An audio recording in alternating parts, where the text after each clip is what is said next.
Chapter 29. The morning comes early.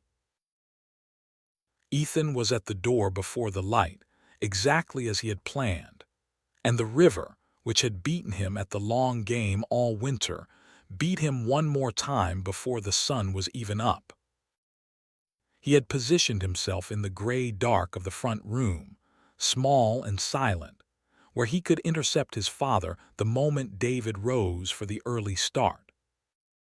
He had the whole morning mapped. David would wake near dawn, move slow and quiet through the sleeping apartment, dress, gather the lunch tin and leave. And somewhere in that slow, quiet stretch Ethan would make his move, the screaming and the clinging and the unfakeable need, his one full charge of everything a child was allowed, deployed with care and timing to keep his father home, or failing that to go with him. He had counted on the slowness. He had counted on having the stretch of a quiet pre-dawn hour to work in. He did not get it. At 5:45, with the storm still hammering the windows and the apartment still dark, the telephone rang. It was the loudest sound in the world in that silent pre-dawn, and Ethan's blood went cold the instant he heard it. Because a phone that rang before 6 on a storm morning was not the morning he had planned for.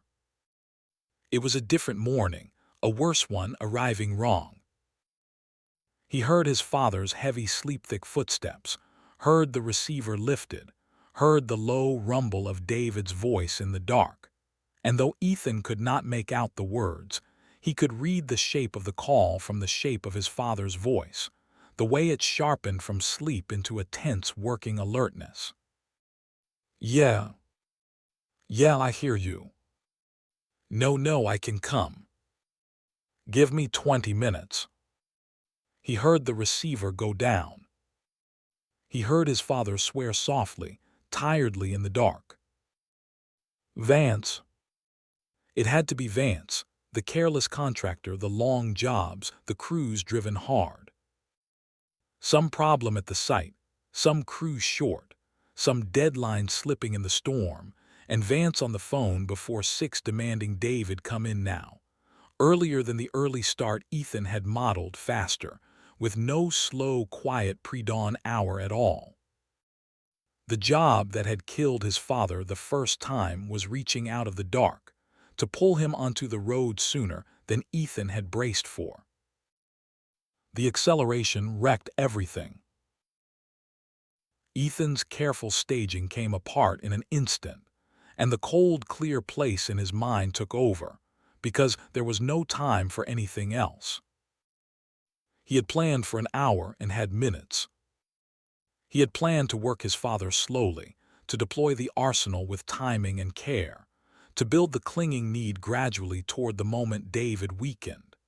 And instead his father was already moving fast through the dark, yanking on clothes, a man with a job site emergency, and 20 minutes to make a 30-minute drive in a storm, in exactly the worn, tired, hurried state the photograph had always remembered. There would be no slow working of him. There would be no careful timing. There would be one chance in the next few minutes to throw the whole arsenal at once, undiminished and unstaged, and somehow make it land. Ethan did not freeze. 5 years of preparing for this morning meant that when the morning came wrong, the man inside the boy simply shifted, fast and cold, from the plan to the improvisation. The hour is gone. You have minutes. The arsenal is single-use, and now it fires all at once. Make it count. He moved out of the gray dark of the front room toward the sounds of his father dressing in a hurry, his small heart slamming, his whole being narrowing to the single point of the next few minutes. He could hear the storm against the windows, harder now. He could feel in the air the weight he had learned to read, the weight of a day that wanted to happen, gathering. The wet road was out there in the dark, slicked and waiting. His father was rushing toward it, tired and hurried and called in early, every sign of the worn photograph aligning exactly as Ethan had feared, and 1 degree worse, because the river had stolen even the time he'd thought he had. This was the morning.